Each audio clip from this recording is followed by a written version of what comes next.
So may I now be allowed to proceed to the characteristics of qualitative research according to Criswell. Qualitative research happens in a natural setting, so it is naturalistic. The researcher is a key instrument in the process. There is, of course, a multiple sources of data. The use of multiple sources of data is evident. We make use of inductive data analysis. We focus on the meaning from the perspectives of the participants. And the design is not fixed. It can evolve as the research process is ongoing. There is that theoretical perspective. It is interpretive, and there is a holistic account. We try to present the experience as a whole. So these are the characteristics of qualitative research. In the next slides, we're going to tackle each one in detail so we will understand and appreciate qualitative inquiry or qualitative research better. Number one, the natural setting or the natural environment. Researchers collect data from the actual setting. So we do not invite our participants to come where we are and conduct the interview. We go where they are. We even live where they live. We work where they work, and we gather the data in the natural setting. So we go to the locations where the participants experience the phenomenon, the problem, or the issue that we would like to study. Natural setting. Number two, the researcher is involved. The researcher is in fact considered as a key instrument. Qualitative researchers collect their own research data through participant observation, documentation, or direct interviews with the participants. So if you were listening to the previous discussion, the researcher enters the universe of the research problem, becomes one with it, and live it. And so in the example that I have mentioned, the sister student researcher had to work as a woman entertainer at night in order to become with it, one with the experience, live it, live such experience. In that sense, we consider the researcher as a key instrument in the research undertaking. Of course, there is the multiple sources of data. In the last example I have mentioned, by broad, there are different sources of data, including the bodily reactions, narratives, feelings and emotions, and many more. And this can be gathered using different research tools like interview, observations, and then documentation. And since there is pandemic and the face-to-face interviews and observations may not be possible, we can also make use of the digital tools so that we can have virtual interviews. So we can have epistolary interview via email, interview via several platforms, which can be live or synchronous or asynchronous. So these are creative ways of having multiple sources of data when face-to-face interaction is not possible. Moving on, of course, we expect inductive data analysis. Qualitative researchers build categories. They identify patterns and themes from the ground up, going up. And that's why we say it is inductive. And from a separate data into a complete conclusion. So inductive data analysis. This will be tackled more when we go to data analysis, when we go to the webinar on data analysis. But at this juncture, we are only tackling the characteristics of qualitative research. Moving on, number 5, the meaning from the participant's perspective. So it should be the participant's meaning. We, as researchers, do not make the meaning for them. The meaning of their experiences of the phenomenon, of the event being studied from the perspective of the participants. The researcher should focus on studying the meaning obtained from the participant about the issue or the research problem, not the meaning conveyed by other authors or researchers in completed research or in certain literatures. Another characteristic, the design is not final. As the research is unfolding, is being implemented, the design may change. It is a developing design. So it is called emergent design. If you are a teacher handling practical research, focusing on qualitative research, please take note of this. Please take note of this, that in a qualitative inquiry, there is a research design that develops. It may change depending on the actual data gathering experienced by the researcher.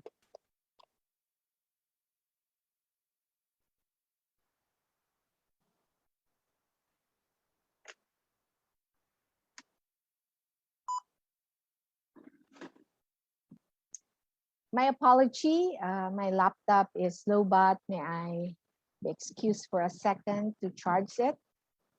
May I repeat? For teachers handling practical research, qualitative research, please allow your students flexibility in terms of the design. Even if in the approved proposal, it has been tackled that the design is like this, allow flexibility. As the research is unfolding, there can be new developments, and so changes may be allowed. That's why we call it emergent design. Another one, the theoretical lens or perspective. Qualitative researchers often use certain perspectives in conducting research, and these are ethnography, cultural concepts, gender differences, race, phenomenology, and others. And that will be tackled, I suppose, in another webinar, but in qualitative research, in this discussion, suffice it now that we say qualitative researchers will have to use certain theoretical lens in order to carry out the qualitative disciplined inquiry. Number 8 characteristic. Qualitative researchers make an interpretation of what they see, what they hear, and what they understand. Usually, we can note differences in interpretation between researchers and readers and participants. So it appears that qualitative research offers different views on a content or a problem. So there are different interpretations or views of one same phenomenon or event or topic that is focused by the undertaking. Another, holistic account. Qualitative researchers usually try to make a complex picture of a research issue or problem, but the researchers describe the perspectives and factors associated with a problem as a whole, the experience as a whole. That's why we say it's the holistic account. Okay? And that's the last. So for the characteristics of qualitative research, we have the following. Just to reiterate before we move on to the next few slides: holistic account, interpretive, there's the use of theoretical lens, there is emergent design, participants' meaning highlighted, inductive data analysis, multiple sources of data, researcher is involved as a key instrument, and data gathering in the natural setting. These are the characteristics of qualitative research. If you are a teacher of practical research, qualitative research, this is important to remember so that we can allow certain flexibility to the students, researchers. Moving on, unless there are questions at this juncture, please reserve your questions a little bit later. So we have another source, but I'll go through this a little bit fast, and I want you to observe the similarities in the characteristics of qualitative observational research by Patton. The same naturalistic inquiry because it happens in the natural setting. Inductive analysis of data. Holistic perspective, assuming that the whole is greater than the sum of its parts, in the exact words of Patton.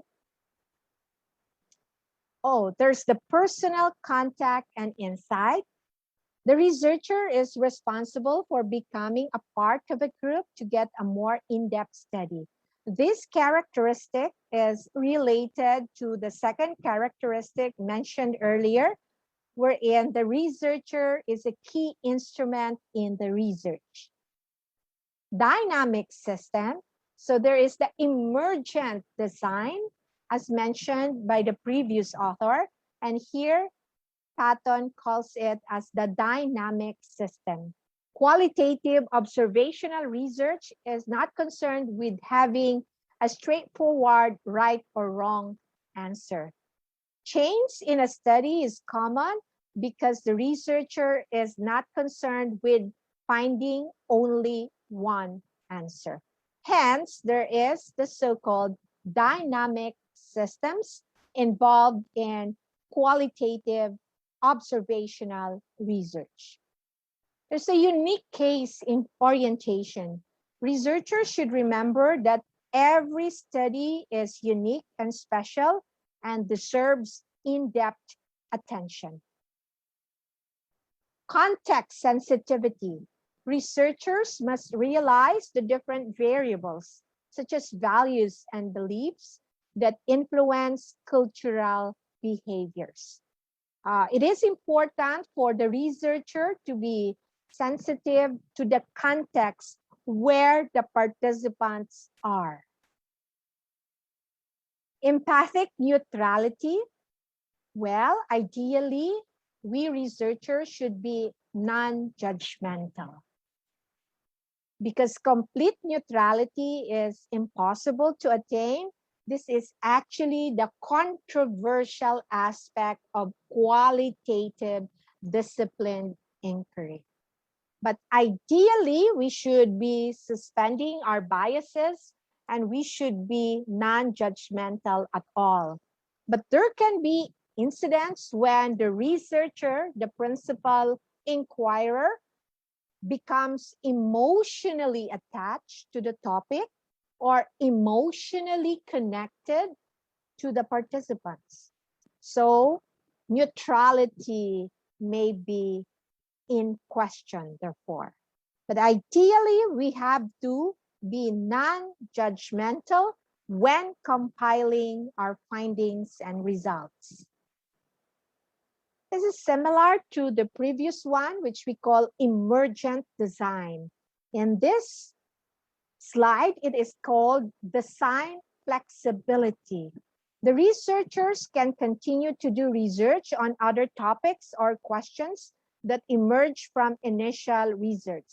Sometimes the research problem would only focus on these specific subtopics, but as you go on with the research process and you go to the field, immerse with the participants, live with the participant, you realize that there are certain aspects that you missed. So you try to incorporate it. So there is flexibility in the research problem as well as flexibility in the design. And teachers handling the course in qualitative research should allow the students to have this flexibility. Yes, of course, we do have qualitative data here. And generally for ethnography, for example, we expect detailed description of why a culture is the way it is. And there is the use of triangulation or the use of many data gathering methods. So this can include field notes, interviews, writing samples, and many other data. Some of them I mentioned already earlier. So those are the characteristics of qualitative discipline inquiry. Others are questioning about the validity of the data and the validity of the results of qualitative discipline inquiry. These are the alternative ways of achieving validity in qualitative research. We have the so-called thick description, meaning contextualized description. And we have the so-called catalytic validity criteria and triangulation. These are ways of showing or attaining validity in qualitative research. Let's discuss one by one. As a thick description, the goal is to understand what goes into the phenomena in question by searching out and analyzing symbolic forms such as words, images, institutions, and behaviors in terms of how people actually represent themselves publicly. The main issue here is how the context is described and taken into account through research. So, contextualized description. That's the reason why we expect researchers or inquirers involved in qualitative inquiry to do a lot of writing and a lot of description, going into the details. The next one is catalytic validity criteria.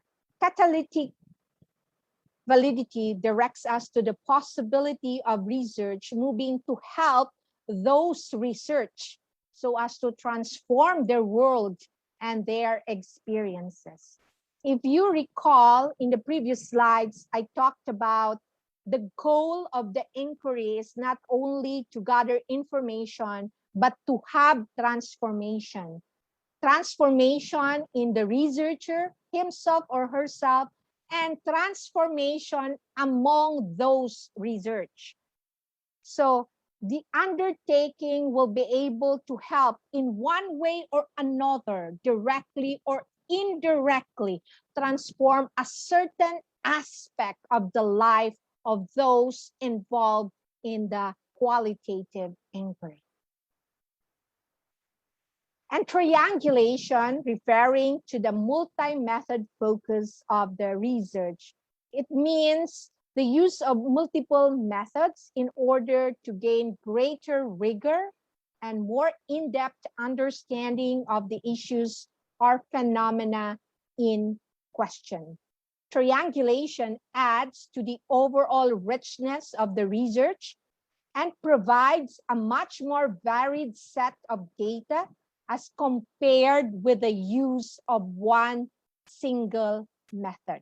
Of course, that is self-explanatory. If there are different methods that you use to gather the data, then we, of course, expect greater rigor and more in-depth understanding of the issues or phenomena in question.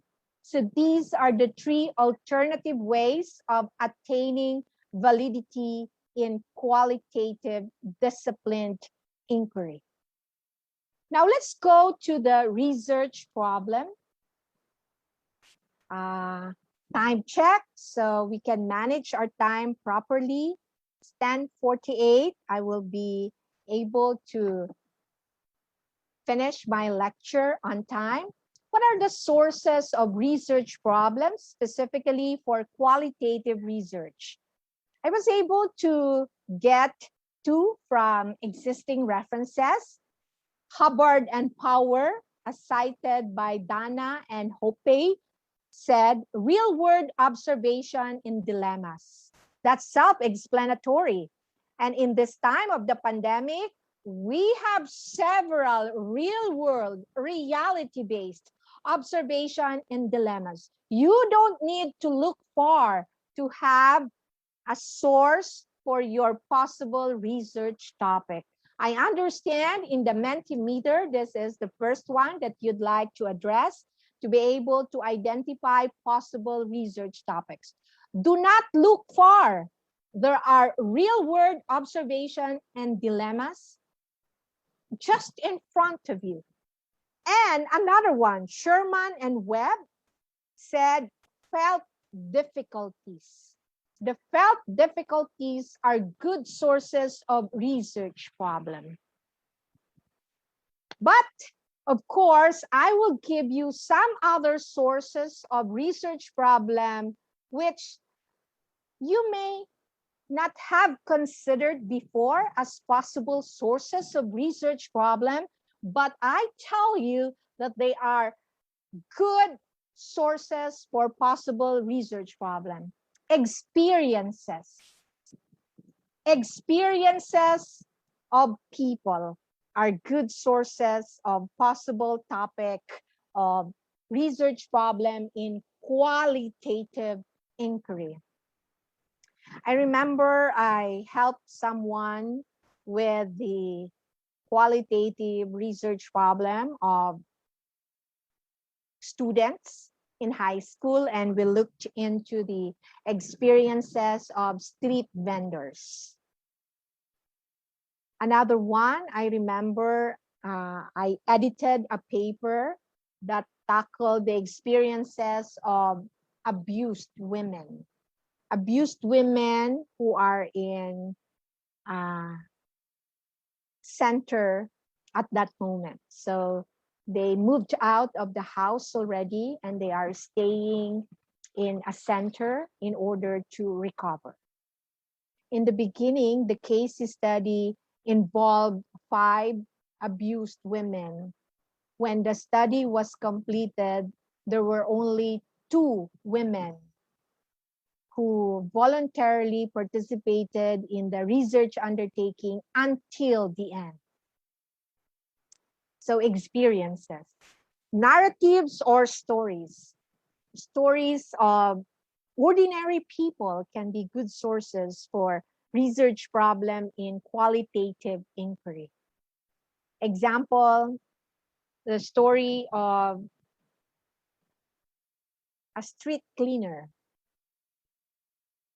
the story of a single parent with multiple jobs in order to support the family.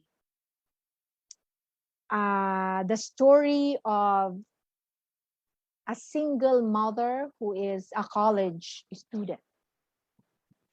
So narratives and stories are good sources of research problem for qualitative disciplined inquiry. Other sources are the following. So I listed a couple of simple things for you to consider. objects and materials. Yes, objects and materials. For example, what's the meaning of a cell phone to you or to a student? Last June, I enrolled in a qualitative virtual training, which is a paid activity for the entire month of June, and it is called Doing Ethnography Online. The example shared to us by our professor was the balikbayan box.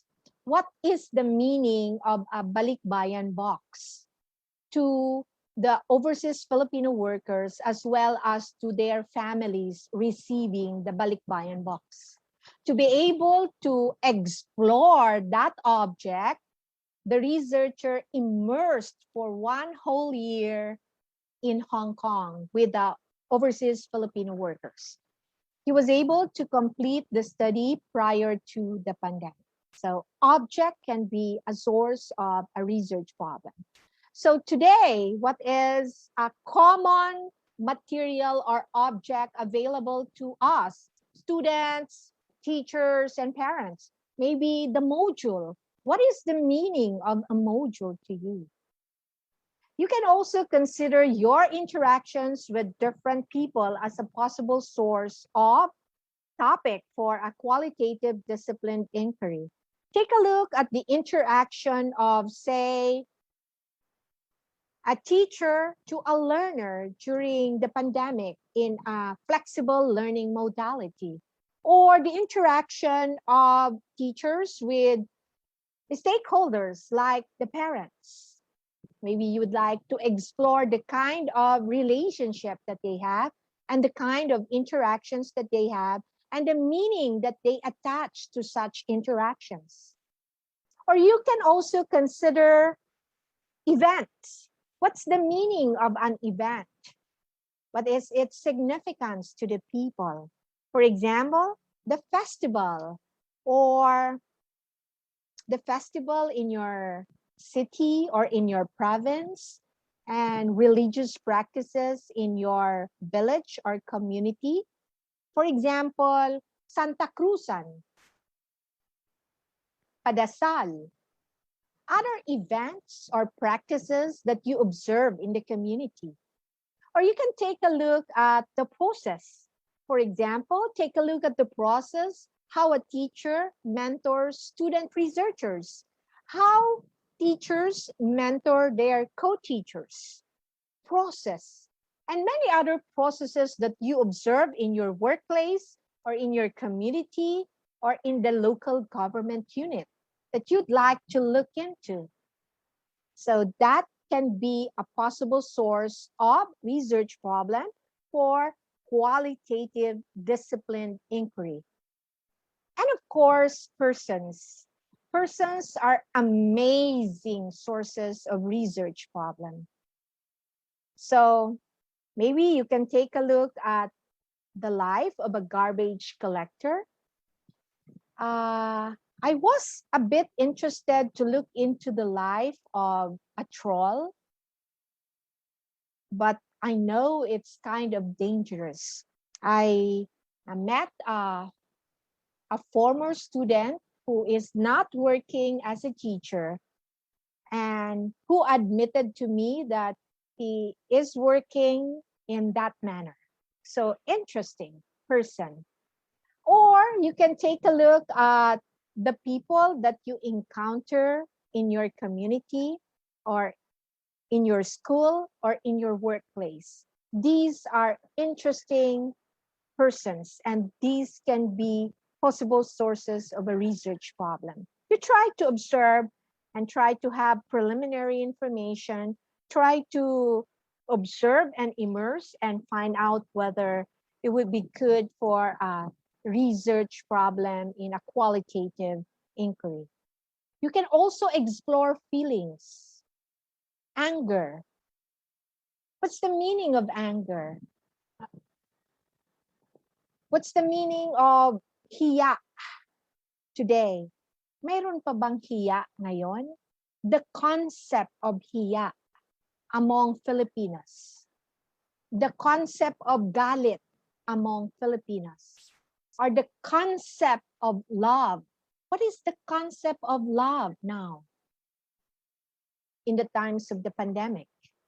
Or you can look inward and look at the self as a possible source of a problem. Can we talk about ourselves in a qualitative research undertaking? Yes. For example, there is the so-called autoethnography. I remember I know someone who did a study about himself, and he wrote poetry as a reflection of his development as a young father. Yeah. So you can talk about the self. And of course, the internet is a good source of research problem for qualitative inquiry. The post in the internet, you can do analysis of that. The persona of your friends in the internet, the way they interact with one another, the kind of multimedia posts that they share, and so on, and many other details. You can explore the internet for possible sources of research problem in your qualitative inquiry. And of course, you can take a look at the way the people live in a certain community. You can consider culture. If that is not still helpful to you, the many possible sources of research problem that I mentioned, then you can sit down, search for completed studies that are published already, and do a literature review and try to see the gaps. These gaps are those areas which were not tackled yet in the completed research or studies that you have read. If that will not be enough for you to come up with a research problem, then just consider the present times, the current needs of the time. The world today is characterized by diversity, ambiguity, volatility, complexity, and you know the needs of the present times right now.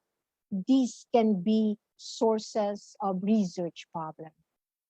If still that doesn't help, then I encourage you to take a look at the last part of a completed study, whether published or unpublished. Go to the recommendation part and look at the recommendations made by the other researchers. The recommendations can serve as a springboard for the new research topic that you can explore. So there you go, different sources of research problem for qualitative inquiry. So in selecting a problem, there are some pointers that we may want to bear in mind. Kothari suggested the following. Subject which is overdone should not be normally chosen because it's difficult to throw any new light in such case. So if that is a very common subject or topic, maybe avoid it because it's going to be challenging to capture something new in the research problem because it is heavily studied already. Controversial subjects should not become a choice of an average researcher. In the example I provided you earlier, I was motivated to look into the life of a troll, but it's a very controversial subject. I was also a little bit interested to look into the academic helpers who are working right now and providing assistance to students. So these academic helpers are preparing assignments, answering the modules, even preparing research for them for a fee. It's, I think, a controversial subject because some of the clients there are not just the students, but parents of students. I have conducted initial data gathering on the topic, and I think it is very controversial. So it's not for an average researcher like me. So I set it aside first and I'll think it over before I finally decide to conduct a study on that. The subject selected for research should be familiar and feasible so that related materials or sources are within one's reach. Do not make the research undertaking too stressful. So we choose subjects which are familiar and feasible, but will allow the readers to get new insights and information. So it can be a research for understanding, or it can be a research for decision makers. Another reminder by Kothari, the importance of the subject, the qualifications, and the training of the researcher, the cost involved, the time factor are a few criteria that should be considered in selecting a problem. So we choose a subject that is important, relevant, and timely, that is relevant to the life of the researcher, but we also consider other factors such as the possible cost, the time frame available to us, including our training and qualification as researcher.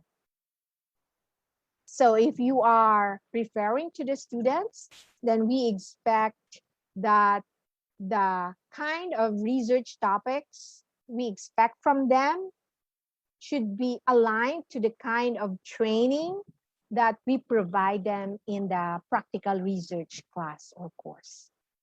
In defining a problem for qualitative, even for quantitative research, Kothari provided some pointers. One is to state the problem in a general way at the start. Do not think about editing, do not think about the title, just state the problem in a general way. So do it spontaneously. Now, the next step is to further understand the problem. Think over it, think more deeply about it. And to help you do that, you can read literature. So you can search the internet for reputable sources, of course. You can consider www.sciencedirect.com. There are many free available published articles, research articles. You can Google also Taylor and Francis online, the biggest online library of United Kingdom. Or you can access some open access journals online. And these will provide you peer-reviewed research papers. So survey available literature on the topic, read and study, and so you understand the nature of the problem.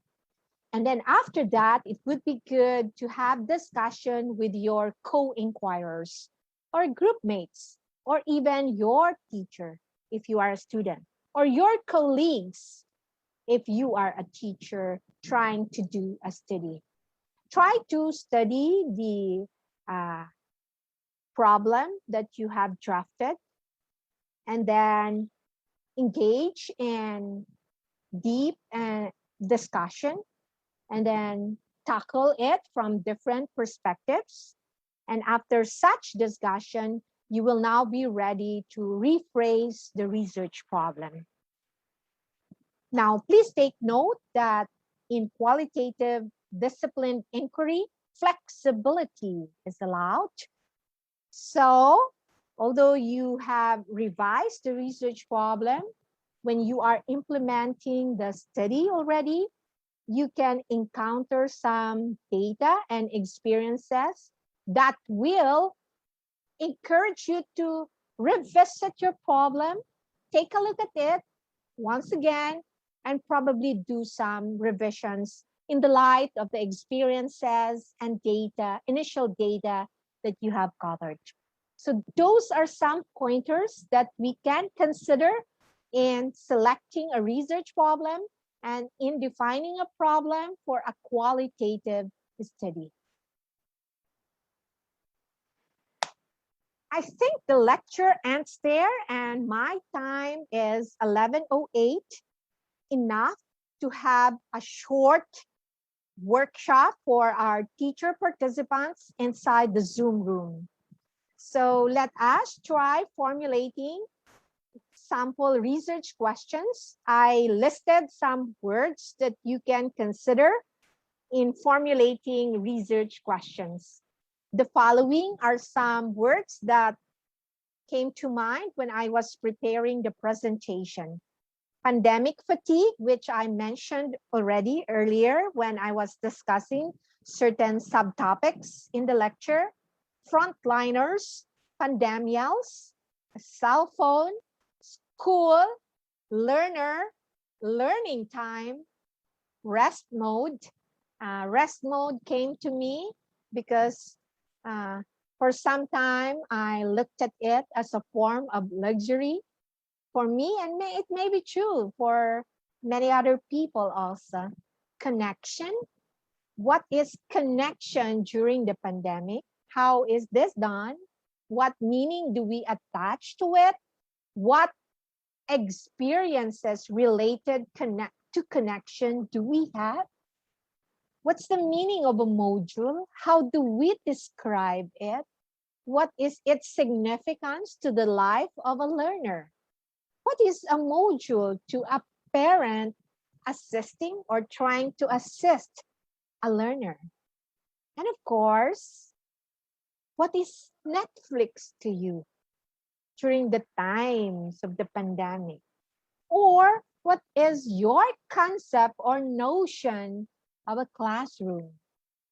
So I listed 12 words for you to consider, and maybe we can request the assistance of the facilitator and perhaps do a breakout session for 10 minutes, maybe.